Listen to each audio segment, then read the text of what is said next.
ಎಲ್ಲಾ ಕನ್ನಡದ ಮನಸ್ಸುಗಳಿಗೆ ನಮಸ್ಕಾರ.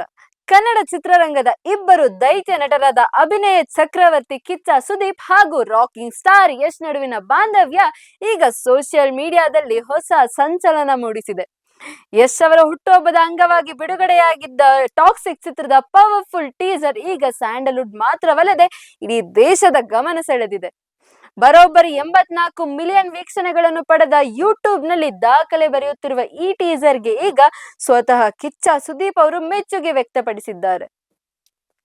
ಈ ಕುರಿತಾದ ಒಂದು ಇಂಟ್ರೆಸ್ಟಿಂಗ್ ಮಾಹಿತಿ ಇಲ್ಲಿದೆ. ಇದು ಈ ಹೊತ್ತಿನ ಸಿನಿ ಮಸಾಲ. ನೀವು ನೋಡ್ತಾ ಇದ್ದೀರಾ ಬೇಬಿ ನ್ಯೂಸ್ ಕನ್ನಡ. ನಾನು ತೃಪ್ತಿ ಬಸವರಾಜ್.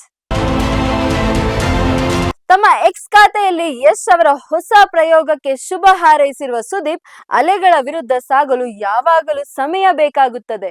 ಈ ಹೊಸ ಹೆಜ್ಜೆ ನಿಮ್ಮನ್ನು ಯಶಸ್ಸಿನ ಉತ್ತುಂಗಕ್ಕೆ ಕೊಂಡೊಯ್ಯಲಿ ಎಂದು ಹಾರೈಸಿದ್ದಾರೆ. ಇದಕ್ಕೆ ತಕ್ಷಣವೇ ಪ್ರತಿಕ್ರಿಯಿಸಿದ ಯಶ್, ಧನ್ಯವಾದಗಳು ಸರ್. ಪ್ರಾಮಾಣಿಕತೆ ಮತ್ತು ಧೈರ್ಯದಿಂದ ಕೆಲಸ ಮಾಡುವುದನ್ನು ನಾನು ಹಿರಿಯರಿಂದ ಕಲಿತಿದ್ದೇನೆ. ಆ ಹಿರಿಯರಲ್ಲಿ ನೀವು ಒಬ್ಬರು ಎಂದು ಅತ್ಯಂತ ಗೌರವಪೂರ್ವಕವಾಗಿ ಉತ್ತರಿಸಿದ್ದಾರೆ. ಈ ಇಬ್ಬರು ಸ್ಟಾರ್ ನಟರ ಪರಸ್ಪರ ಗೌರವದ ಮಾತುಗಳು ಅಭಿಮಾನಿಗಳ ಮನಗೆದಿದೆ. ಆದರೆ ಈ ಸಂಭಾಷಣೆಯ ಹಿಂದೆ ಒಂದು ಹಳೆಯ ವಿವಾದದ ನೆನಪು ಕೂಡ ಅಡಗಿದೆ. ಸುಮಾರು 7 ವರ್ಷಗಳ ಹಿಂದೆ ಸುದೀಪ್ ಅವರು ಯಶ್ಗೆ ಫಿಟ್ನೆಸ್ ಚಾಲೆಂಜ್ ನೀಡಿದ್ದರು. ಅದಕ್ಕೆ ಪ್ರತಿಕ್ರಿಯಿಸುವ ವಿಡಿಯೋದಲ್ಲಿ ಯಶ್ ಅವರು ಸುದೀಪ್ ಅವರನ್ನು ಸರ್ ಎಂದು ಕರೆಯದೆ ಏಕವಚನದಲ್ಲಿ ಸಂಬೋಧಿಸಿದ್ದಾರೆ ಎಂಬ ಕಾರಣಕ್ಕೆ ಸುದೀಪ್ ಅಭಿಮಾನಿಗಳು ತೀವ್ರ ಆಕ್ರೋಶ ವ್ಯಕ್ತಪಡಿಸಿದ್ದರು. ಈ ವಿಷಯ ಸಾಮಾಜಿಕ ಜಾಲತಾಣದಲ್ಲಿ ದೊಡ್ಡ ಮಟ್ಟದ ಕೆಸರೆರ ಚಾಟಕ್ಕೆ ಕಾರಣವಾಗಿತ್ತು.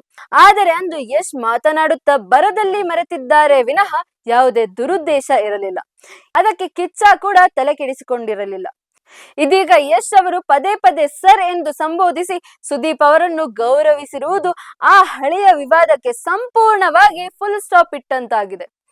ನನ್ನ ಕೆಲಸದ ಸಮಗ್ರತೆಯನ್ನು ಕಾಪಾಡಿಕೊಳ್ಳುವುದನ್ನು ನಾನು ನಿಮ್ಮಿಂದ ಕಲಿತಿದ್ದೇನೆ ಎಂಬ ಯಶ್ ಮಾತುಗಳು ಇಬ್ಬರು ನಟರ ನಡುವಿನ ಆರೋಗ್ಯಕರ ಬಾಂಧವ್ಯಕ್ಕೆ ಸಾಕ್ಷಿಯಾಗಿದೆ. ಒಟ್ಟಾರೆಯಾಗಿ ಸ್ಯಾಂಡಲ್ವುಡ್ ನ ಈ ಇಬ್ಬರು ಬಿಗ್ ಸ್ಟಾರ್ ಗಳ ಒಗ್ಗಟ್ಟು ಅಭಿಮಾನಿಗಳಿಗೆ ಹೊಸ ಉತ್ಸಾಹ ತುಂಬಿದೆ. ಇದಾಗಿತ್ತು ಈ ಹೊತ್ತಿನ ಸಿನಿ ಮಸಾಲ. ನೈಜ ಹಾಗೂ ತಾಜಾ ಸುದ್ದಿ, ಪ್ರಾಮಾಣಿಕ ವರದಿ, ನಿಷ್ಠೂರ ವಿಶ್ಲೇಷಣೆಗಳಿಗಾಗಿ ಸದಾ ಗಮನಿಸಿ ಬಿಬಿ ನ್ಯೂಸ್ ಕನ್ನಡ. ಇದು ಕನ್ನಡಿಗರ ಪ್ರತಿಧ್ವನಿ.